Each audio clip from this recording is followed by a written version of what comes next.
ছোট ছিলাম, ভালো ছিলাম।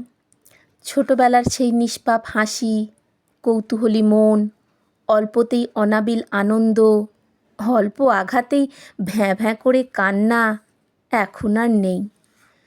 বড় হওয়ার বড় দায়।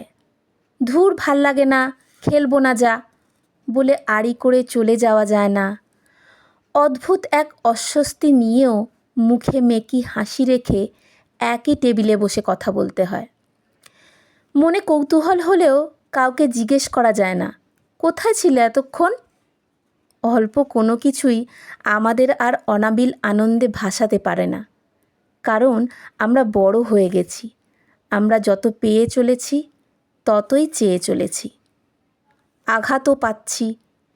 কিন্তু ছোটবেলার সেই ভ্যাঁ ভ্যাঁ কান্না এখন আর নেই। চোখে জল এলেও তা লুকোতেই আমরা ব্যস্ত।